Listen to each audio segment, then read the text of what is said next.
sounds to me like you were clowning. Your teacher took the high road and did not discipline you for it. You made a joke and everybody laughed and it was all in good spirit. Yes. I broke up when Mr. McManus told me to sit down. He does that one to sit down. Come on, old people that did worse. Really? You know that?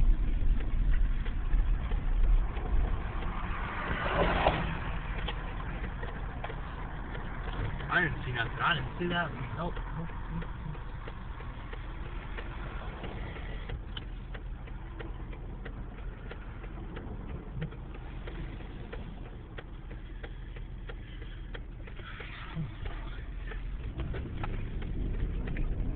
Why haven't we thrown this couple with it? I think it's so nice. Yeah, that's what it is. It's so nice. It is. It never... And it's really, it's good and sturdy, too. It never occurred to me to throw it away. It's just... It's like a decoration. Yeah. We have fancy plastic cups. I gotta run to the stove. Okay. No post on that. Christmas break's Friday.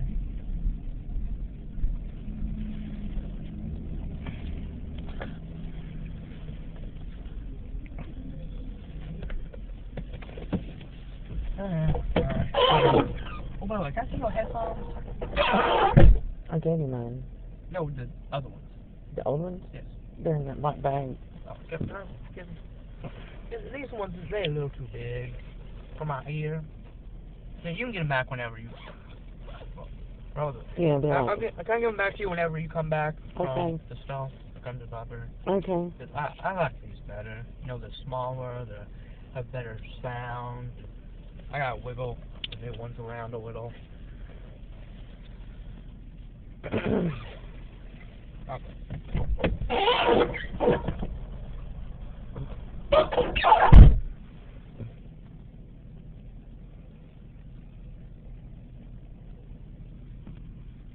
$3.51. That's happened to me before, where that man will stand in the front of my vehicle and that music teacher will walk behind my door and go. She didn't attempt to communicate with me with her eyes or anything. All she'll do is, you know, just be standing there waving like she is to all the other parents when they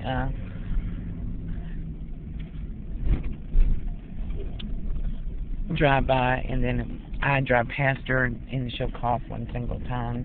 She didn't even do it loudly. It was just, you know, real slight. I don't trust her because of my experience with her before. There was a guy, I was renting a room at an old hotel in Shreveport, and there was a guy there who was a fugitive pedophile who had raped a little girl, elementary age. And this woman, this music teacher, was part of a Christian group that helped underprivileged people.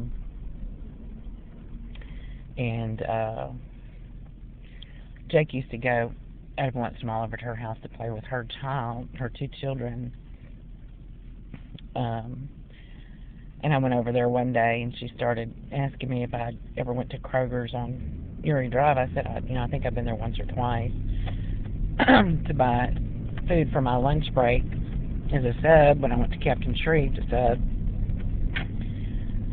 And then she just reacted like I was admitting to trafficking drugs or something. But what I later found out was there was an informant who was going to that store to buy beer and saying that she was buying it for me. Which never happened. Nobody ever bought beer for me because I don't drink beer. But anyway, there was this guy. What was his name? Tall, skinny, white guy with a beard. And it wasn't George. It was some other name. But anyway, she asked me what I thought of him, and I said, you know, you think maybe he's a fugitive? She laughed. She said, oh, no. Such and such isn't a fugitive. he's probably mentally ill, maybe, or suffering from mental problems, but he's not a fugitive. And he was living, the charitable organization, I think Christian Services, was paying his rent. He couldn't produce any identification whatsoever, including a birth certificate or a driver's license or anybody to vouch for him and say he said the truth and that he was who he said he was. He got kicked out of the boat because he went there all night and stayed there all night. In the mornings, he used to walk by my Durango. Right when I was getting into it, after I put Jake on the bus, I would, go back to my room and then ready myself to go teach for the day. And this was at the Hamilton. And then he would walk right past my vehicle and drop empty beer cans to make it look like I had been drinking and driving, which I've never done. I don't drink. I've had 3 alcoholic beverages in the last 12 months. And, so he turned out to be a fugitive pedophile, and she laughed in my face when I, told her those were suspicious signs, He left a copy of Moby Dick hanging on our door at the hotel, and it was an abridged version. It was only 200 or 300 pages long. I believe Jake was in 2nd grade at that time. He used to come in the kitchen and just stand in the middle of the kitchen while I was cooking dinner.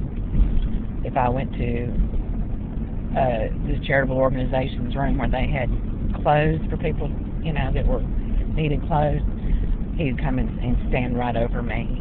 And he was always on my coattails. I didn't ever have anything to do with him.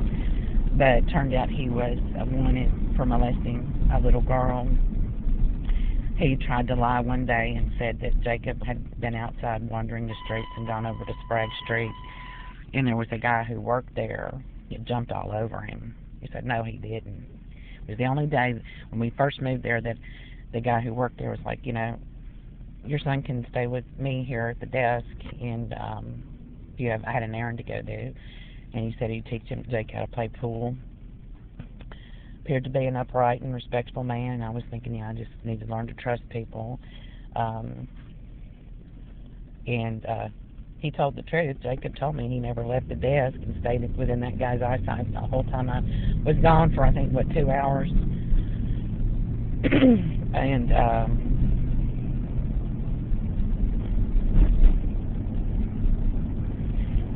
but this guy, I think it's Billy, was the alias he was using. Walked up to me that day when I came back and told me that Jake had been out wandering Sprague Street and all this stuff, and that guy at the desk just jumped all over him, tore him up, and I think probably would have beat his butt for it because it was such a bizarre thing for him to say. And the guy that was the director of the program there, his name was Ralph, he was a male chauvinist. He talked about his wife and said terribly humiliating things to her. She was a very gifted artist, but he would say things to her like she was stupid or dodo or stuff like that, crazy stuff. So she laughed in my face and sat back and listened to the lies that people told about me and my son, and obviously did not have clear enough judgment. She laughed in my face when I said this guy Billy was a fugitive, and that's exactly what he turned out to be.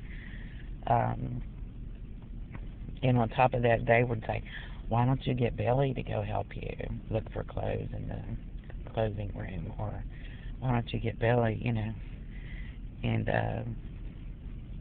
I stopped using the kitchen completely.